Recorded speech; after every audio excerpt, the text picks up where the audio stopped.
Let's talk about the Texans and the Patriots because this was a sloppy game on both sides. It featured 8 turnovers. Much is being made of the 4 CJ Stroud interceptions, but Drake May also turned the ball over 3 times. Mm-hmm. He fumbled it 4 times, but only 2 were lost. He threw an interception.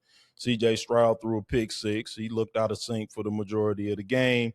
It ultimately cost his team a chance to advance to the AFC Championship game. So let's talk about CJ Stroud's future a little bit. Is it secure with the Texans? And are the Patriots essentially Super Bowl bound, particularly, jumping ahead, looking at the Bo Nix ankle injury that he broke his ankle on the second to last play of the game. Pretty much everybody knows that now he's going to be out for the AFC Championship game, being replaced by Jarrett Stidham. Patriots getting those old breaks again, man. No pun intended. They Super Bowl bound. And what about CJ Stroud, man? What about the contract extension? Would you give him one? Would you give him his walking papers? Would you give him a team-friendly deal? What say the people's champ, man? I would give him an extension, but I would have some language in there. It's like incentive-laden language. Yeah, let's just say that 2023's price is not today's price for CJ Stroud. I mean, he's still young. I still think he needs weapons, even in that game. I mean, to go into it without Nico, and then to lose your left tackle, with Trent Brown, and then he lost his tight end too. Yep, yeah.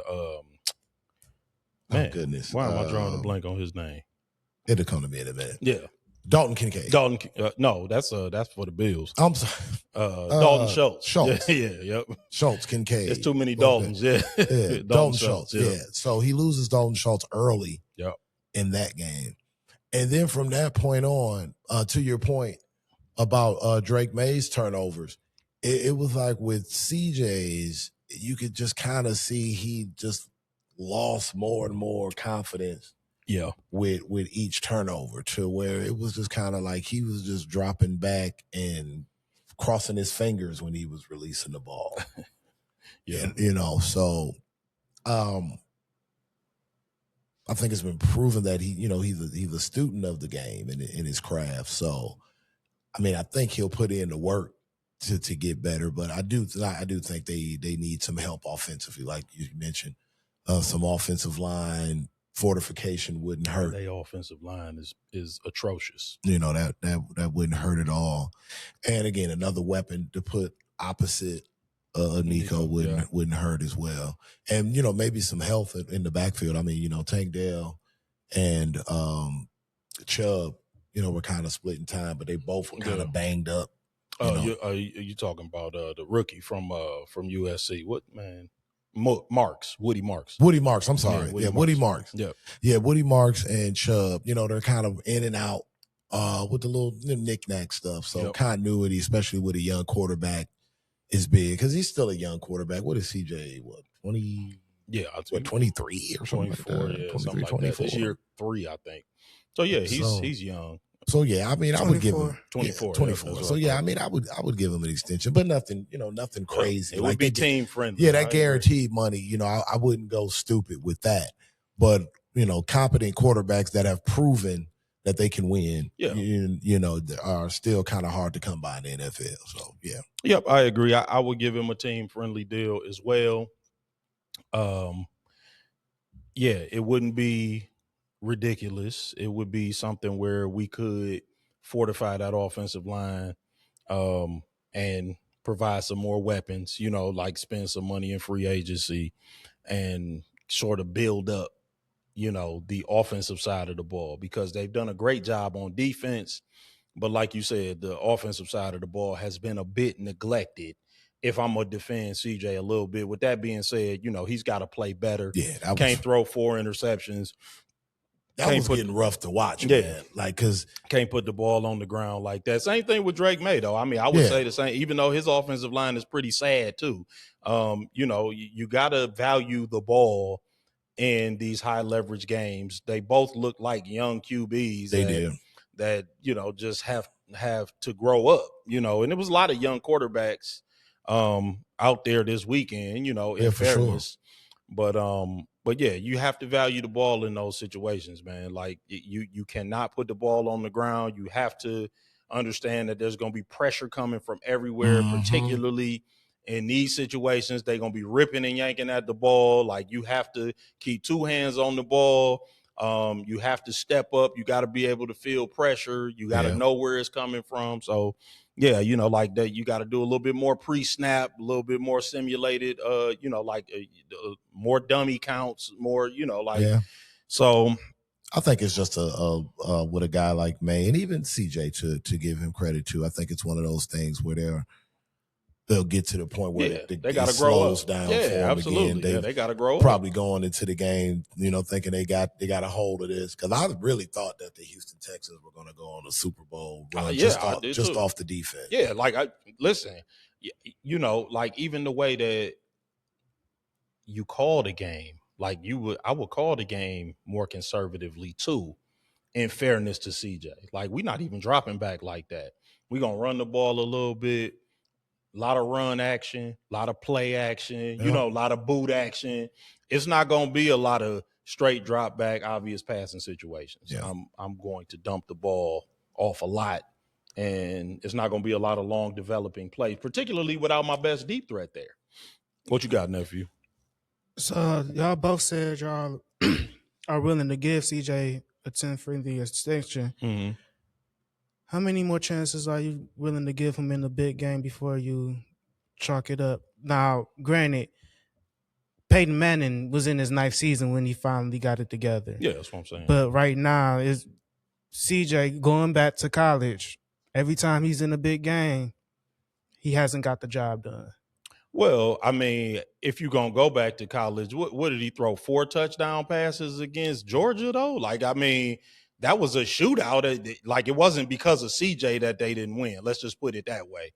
So he, like I'm not just gonna say that he has never shown up big in a big game, but listen, he's young. Yeah. And this was a bad weather game.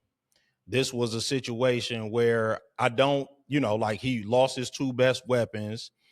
The offensive line did him no favors. And I don't think that the play calling was all that favorable either. Again, but to your point, I mean, you got to play better in these situations. So yes, like I don't think you give up on him at 24 years old, but in fact, yeah, but you got to be better. Like, like when we sit down and have a conversation, with the offensive coaching staff and CJ, like everybody's got to improve. Yeah, because he had a bad playoff run. Yes, period. He did. Yeah, he turned the ball over too much against Pittsburgh. I mean, like he's got to value the football. He's got to understand that you cannot turn the ball over. Typically, teams that lose the turnover battle in these playoff games lose the game. Yeah. Valuing the football is important if you want to advance in the playoffs in the NFL. Period. Point blank. That's the end of the conversation. We can't have you turning it over in the most important games. That's it. And that goes for any quarterback. Jared Goff too. Jared Goff can't have you turning it over in the most important games. And he knows that. But let's get around to the last game of the weekend, man. And there's a lot to discuss with this game. That's why we saved it to the end. Broncos beat the Buffalo Bills in overtime thriller, 33-30. Speaking of the turnover battle. But I do want to give a shout out. Bo Nix was the best quarterback of the weekend, bar none. 26 of 49, 279 yards, 3 touchdowns against 1 interception. He also rushed for 29 yards. But, of course, unfortunately, he broke his ankle on the second to last play of the game. He's going to miss the remainder of the season. Jarrett Stidham stepping in for him. But the story of the game was Josh Allen turning the ball over 4 times, including 2 interceptions, 2 lost fumbles. Consequently, Sean McDermott, Bills head coach for the last 9 years, was terminated on Monday. Was the firing justified? And is Josh Allen to blame for both the loss and the firing? We'll say the people's champ. Man, was the firing justified? Yes. Was Josh Allen responsible for both the loss and the firing? Yes. So you got his coach fired. Yeah. I mean, the sun, rises and sets with him. I mean, it has to be the way that, it's been collectively, the blame's been deflected off him to Sean McDermott. So, it makes perfect sense. So I'm not going to say he got Sean McDermott fired. I don't mean he called him and said he got to go, but So the last 6 playoff games, Sean McDermott's supposed to be a defensive head coach. They've given up an average of 33 points. Yeah, the numbers are bad.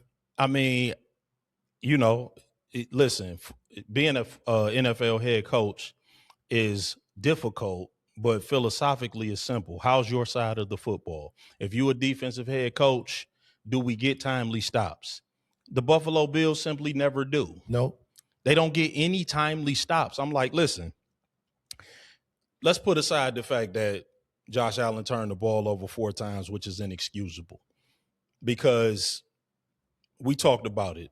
I've heard way too many times that this dude is the best football player ever and the most talented football player in the NFL. I've heard that way too much for 4 turnovers, and a couple of them were absolutely ridiculous. The one at the end of the half was absolutely absurd. It was unbelievable. That was absurd. That's what you call a fan duel. Yeah. And that decided the game because the Broncos came out and got a field goal. Yep. That was absolutely ridiculous for somebody that's been in the league that long, a player of his caliber. But again, with that being said, giving up 33 points when you are a defensive head coach, you can never get a timely stop. Nope. And this is historically, like whenever they've needed it. Now, on the other hand, the promoting of Brandon Beam, very Cleveland Brown-like for the Buffalo Bills. Since they've acquired Josh Allen, Brandon Beam has drafted 56 players. 2 of them have made a Pro Bowl. Ooh.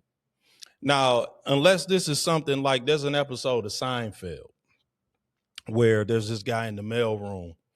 He's a really bad employee, right? And Elaine calls him up to the office to fire him, but he's like a really scary dude. He got this big knife on his hip, and it's just those 2 in there. So she kind of gets afraid, and instead of firing him, she promotes him. So there's a way to get somebody to stop doing a job that you don't want them to do. You can either fire him or you can promote him. So maybe this is that. Maybe they just like, we just going to put you over the whole football operation to get you to stop picking players, because that's the only thing that makes sense. The real news here is, you watch Seinfeld? Oh, yeah, I love Seinfeld. Oh, wow. No. Seinfeld is great. Yeah, Seinfeld is great. I've seen a few episodes, but never like a season. Yeah, I binge watch it often. Really? Yeah, man. It's like I put it on for background noise. But gotcha. But that, to me, is the only reasonable explanation. This dude is not a good player personnel guy. Mm. He's been terrible. And for him to be promoted at the same time that you fire Sean McDermott is absolutely absurd. They both came in at the same time. Did they? Okay. Yeah, he should be gone as well. So that's the only thing. Yeah, that's wild. Yeah. So you don't see this being a Philly situation? Meaning what? In the terms of how he was there with Andy Reid. They eventually, Andy and the Eagles parted ways, but Howie was still there. No, because Howie Roseman is outstanding. Yeah, that's what I'm saying. No, Brandon Beam is not outstanding. he's below average. Again, 56 players, 2 of them have made a Pro. Everybody makes the Pro Bowl now. Yeah. It ain't, it's not hard to make a Pro Bowl. I'm not saying all pro. I'm saying made a Pro Bowl. Could have gave Jalen Waddle a call at the deadline. Yeah, because Keon Coleman ain't it, bro. So, and let me circle this back to the Lions, man, because I do want to transition into discussing the Lions. Because watching these games this weekend, I became absolutely certain of the reason that the Lions are not in this. And the reason is that We got nothing out of our drafts in 2024 and 2025. Remember I told you, nothing burger. And you look at the number of first and second year players that are not only contributing, but starring for all of the teams that remain, particularly in the divisional round. AJ Barner and Byron Murphy for the Seattle Seahawks are both second year players. Yep. The Rams got a ton of first and second year players that are they didn't miss in 2024-20. Jared Verse is their best edge rusher. He's the 2024 draft. Mm-hmm. But look at us at 21 and 22, and then 23, boom. Yeah. We've shown that we could do it.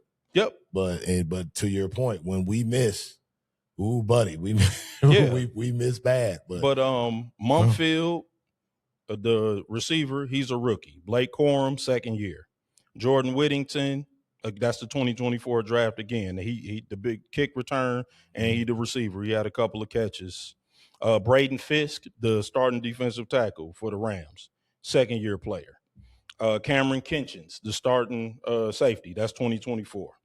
The Bears, Monungai Loveland and Luther Burden, they all rookies. Oh. I mean, look at the Patriots, Travion Henderson, Craig Woodson, the starting safety, Will Campbell, the starting left tackle, they all rookies. Yeah. And the Patriots spent $350 million in free agency. They outspent everybody. They went and got Milton Williams. They went and got Harold Landry. They went and got Carlton Davis from us. Yep. The Broncos starting running back R.J. Balled Harvey. out Sunday, by the way, too. Yeah. Yes, he did. He balled out. You talking about Woodson? Carlton Davis. Yeah. He balled out. He had 2 picks. The Broncos starting running back R.J. Harvey is a rookie. They receiver, even though he went out hurt, Troy Franklin, he had 65 receptions this year. He a second-year player. And that's not to mention Drake May, Caleb Williams, and Bo Nix, all second-year players. Yep. The reason the Lions ain't in the tournament is because we got nothing out of the 2024 and 2025. Like, how many of our guys were starring and making a big impact? Some of them was on the field. Like, Kyleik Williams was on the field, but he wasn't really making a big impact. Yep. Tyrion Arnold, he was on the field making an impact, but not in a good way. All right. He was out there, but you look at all of these guys. Now, contrast that with us going to the NFC Championship game in 2023. We had a ton of rookies and second-year players making an impact. Brian Branch, Kirby Joseph, Sam Laporta, Jahmyr Gibbs, Sam Laporta. Ton of them. Malcolm Rodriguez.